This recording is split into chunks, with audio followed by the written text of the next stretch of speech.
What's going on, YouTube? This is SG1 Sports, and you're watching our Big Ten football channel.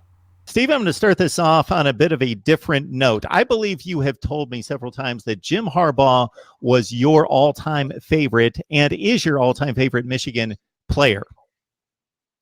Correct. I wore two numbers every chance I had, or three numbers. In any sport, I played them all growing up, were the main ones.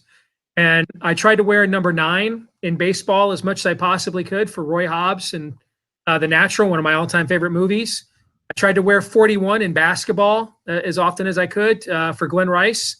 And then when I used to play, football or play video games with football avatars, and I'd make myself on the Madden or NCAA football games, I always gave myself number 4 for Jimmy Harbaugh. So, yes. So the adage goes that you should never meet your hero because then you're going to ultimately be disappointed. Or maybe you should never have your hero on the playing field become the head coach. Your feelings toward Jim Harbaugh, are they any different? Because by all metrics, as we've discussed, for the logical, reasonable fan would be that he has upgraded this program significantly in 5 years, but there's the major disappointment of the big game letdowns. Well, I'm a parent, Mark, so I've got 2 teenagers and a third on the way, so compartmentalization is becoming my jam. And then my full-time job, I work in politics, so I'm used to disappointment. I'm well conditioned on both of these fronts, so nothing will dissipate how much I loved Jim as a player. It's the era I came of age as a Michigan fan growing up in Grand Rapids, Michigan, and he was the face of the team, and he had a swagger, and those were some of Bo's best teams. So nothing can change that. And as an adult, you learn how to draw distinctions. Now, there's an important distinction for him in terms of his head coaching tenure at Michigan. The decade before he arrived, Michigan barely averaged 7 wins a season. They were already halfway into their longest championship drought in the history of the program, which has been extended by 4 years since he took over, obviously. And they've been ranked in the AP top 10, if you count the preseason poll that just came out today. Michigan has already now been ranked in the AP top 10 more times in the 5 seasons. This is the 5th year for Jim Harbaugh than it was the entire decade before he arrived. So from 2005 to 2014, they were in the AP top 10 fewer times than they have been since he got here. The season before he got here, we were a national laughingstock. We were literally giving away tickets if you bought a Coke Zero on campus. Students were rioting on campus to get rid of the coach and the AD. We were a disaster, man, a total dumpster fire. So there's no question we're a vastly better program. Bill Bender at the Sporting News has often pointed out he's got the 7th or 8th best record in college football since he took over. If you take away, I'm not so much, if you're a Michigan fan, you don't sweat bowl losses anyway. You've been doing them your whole life. But historically, the years we lose to Ohio State in the history of the program, Mark, we've only won 30% of our bowl games those years. So what that tells you is the losing to Ohio State typically, Michigan kind of puts so much into that, what that means for defining their season, that whatever comes after that, they're just not that into you, right? So, the losses in the last couple of bowl games, I didn't enjoy them, but I don't know how relevant those are right now. Everybody's talking up Texas because they beat Georgia in the Sugar Bowl, and yet everybody thinks Georgia is going to be better than Texas this year with a lot of the same players. So, if you take away the 4 losses to Ohio State, though, to Urban Meyer, he's 38-10. That's 82 or 38-10. That's Jim Tressel, like 82% win percentage in the Big Ten. And that would be the best winning percentage by a Big Ten coach with at least 5 years of experience since Bo Schembechler retired. The top 2 winning percentages by a Big Ten coach with at least 5 years of experience since Bo left in 1989 are both Buckeyes. Jim Tressel's number 2, Urban Meyer number 1. So if you take out losing to an all-time great coach who left here with a 90% win percentage, he's 10 against everybody else. So this year is going to be a real big determiner, I think, in that is it that he just couldn't beat Urban Meyer, or he just can't take the next step as a coach with the Michigan program? And we're going to learn a lot about that this year. It remains to be seen. Got Steve Dace on the Lion Michigan podcast. Please join him on all the audio platforms, plus here on YouTube as well. Steve, I distinctly remember your theme following 2017, preparing for 2018 being, okay, after that circus of errors and blowing a double-digit lead against a team that you should have blown out in South Carolina, I just give up. I see the recruiting rankings. I know the talent's better. I know we're better, but I need to see it. I can't say anything necessarily of any weight until I actually see them back on the field. Of course, you had to talk because that's what you do and that's what you love to do, and people want to hear it.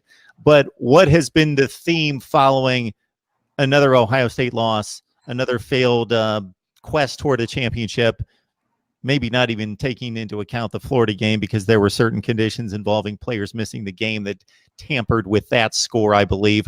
But just in regards to your theme about playing it through this offseason and it meaning anything to you, what you've heard, what you've seen reported about Michigan's progress during the offseason. Well, last year Michigan went 10-2, the exact record I predicted them to have. I predicted they'd lose to Notre Dame and at Michigan State. And they lost at Notre Dame, ended up beating Michigan State. So it was pretty much the team that I thought it was going to be last year. The loss to Ohio State, I mean, there's some tremendous Michigan teams historically that have gone into Columbus and come out of there with a loss. Just as there have been some all-time great Ohio State teams that have gone into Ann Arbor and come out of there with a loss. It's not the losing to Ohio State. Especially knowing about that game, what we know now, Urban's last game. Hearing all week a team you've owned is going to kind of come in there and own you. That's a huge motivational chip. Ohio State had like a near-death experience the week before against Maryland. I mean, if that 2-point conversion works, it doesn't matter if Ohio State beats Michigan 100-39. Michigan's going to Indianapolis, right? So when you throw in all of those intangibles, and I remember texting Michael Spath, who works with me over at WolverineDigest.com before the game, and I watched a lot of the stuff, on Periscope videos and a lot of the game day feeds from on the field during warmups.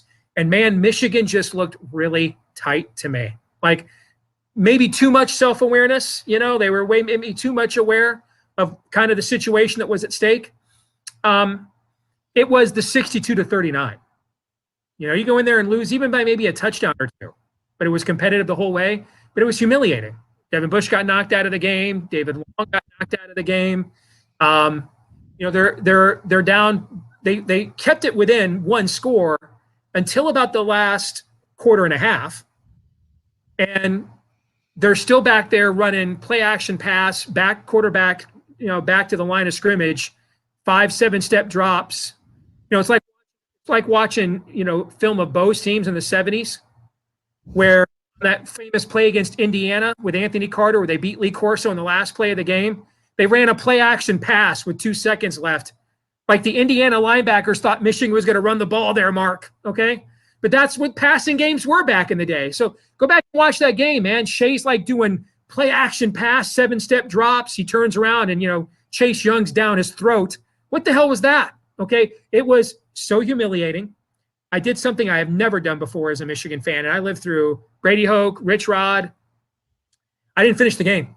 I turned it off, and I took my son to go see Creed 2 because I knew if I stuck around for the end of this, I was going to say some stuff that got me banned on every damn social media platform. I just had to go. I wasn't alive in 1968, the famous game where Bump Elliott's last game where they were 1 versus 4, and similar hype to this one. Went down there. Is this the year that Bump's going to get over the hump against Woody Hayes? And it's 50-14, and he puts his starters back in to go for 2. And at the end of the game, Joe Falls from the Detroit News famously asked Woody, "Why'd you go for 2?" And he said, "Because I couldn't go for 3." All right, so I wasn't alive in 1968, so I don't know what it was like. And we didn't have social media and stuff back then, but that was the most humiliating experience I've ever had as a Michigan fan. We just got completely emasculated, denutted in every way. And this wasn't because the other team, you can't play man against a team that's got 3 guys running sub 4.3 40s at the combine. But it's not like there's a giant talent gulf here. This isn't Jim Tressel in year 4 against Rich Rod with Tate Forcier. All right. They even covered the spread, by the way, with Tate Forcier. This was humiliation.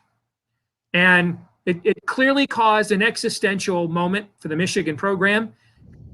That with Jim Harbaugh, with the move that he made with Josh Gaddis and the offensive evolution that's fully underway in Ann Arbor. So that's why I think this year's going to kind of tell us a lot about where we're at as a program. So for the hundreds, I would say, if not thousands of comments that I've received to my channel concerning the game edition number 2018, year of 2018. And obviously that's what was going to happen. We all knew that, and only a small fraction of those people actually stated anything close to that prior to the game. I match up all the results of all the common opponents and say, no, these two teams are not what we saw on the field in Columbus that day. We see what Michigan was able to do against Maryland and Nebraska and on down the line. Penn State, that Ohio State could not duplicate anything close to that performance. There was reason to believe that Michigan was the better team after 11 games and should have taken care of business in Columbus. So I don't know how that translates to this year, but the one thing I will throw out there is, in the media's evaluation of how this is going to play out this year, there seems to be more focus on Ohio State. What Ohio State doesn't have this year, doesn't have the 50 touchdown quarterback, most likely doesn't have the all-time great coach. The focus has not been on what Michigan does or doesn't have. So for me, in the pro Michigan camp is Shea Patterson in a new offense with all these playmakers who knew nothing but the spread formation and wide open football, air raid type style in high school, and an offensive line that's gone from good to possibly great, maybe the best in the Big Ten. So that's my pro Michigan side of why they can make this happen. My anti-Michigan side, aside from the psychology of it, is that I don't know that this defense is going to be as good as it's been for the last 3 or 4 years, just because of the massive talent that exited this offseason. I think Notre Dame had the highest ranked total defensive team in the playoffs last year at 12th, I believe. So this is a different era now. And they're not going to be as good defensively. And I don't think it has much to do with Rashawn Gary and Chase Winovich, actually. I mean, programs like Michigan and Ohio State, okay, you may not have a Joey or Nick Bosa, but you're going to then have a Jashawn Cornell and a Chase Young. Hutchinson was the MVP of the Army Bowl 2 years ago. Okay, so Kwity Paye was a better player than Rashawn Gary last year. Played a lot when Rashawn Gary was hurt. He was better last year. At the end positions for teams like Ohio State and Michigan and Clemson and Alabama, well, I would throw Alabama. Alabama is at a level right now where you lose a Jonathan Allen and you have a Quinnen Williams. It's that interior disruptor. Ohio State's ends are great. You don't have a Draymond Jones interior disruptor this year.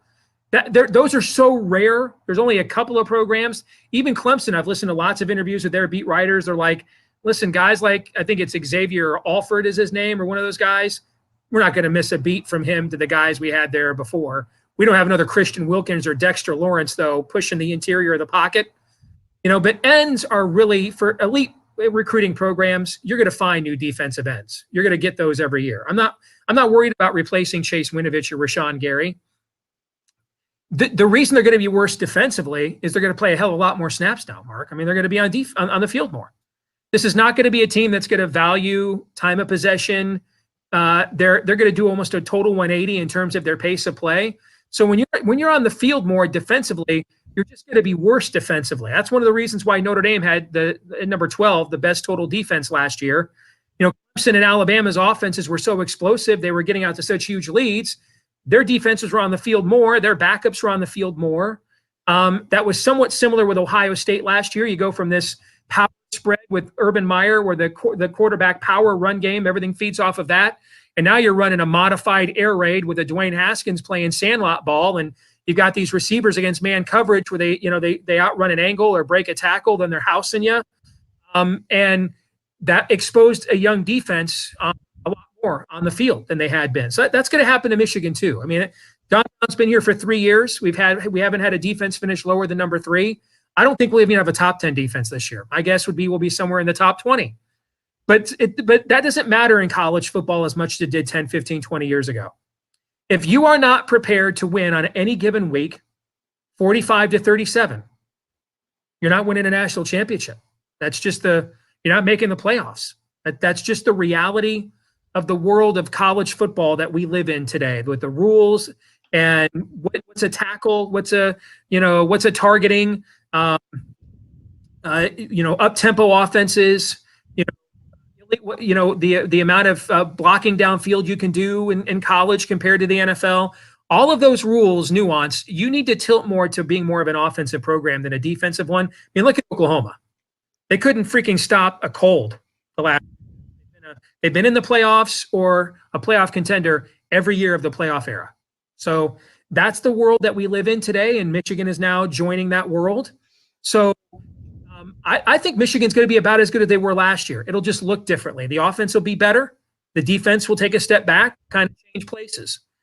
Thank you for watching this video. If you're a Big Ten football fan, please subscribe to the channel. Leave us your thoughts down in the comments below. And for the latest in Big Ten football, keep it right here.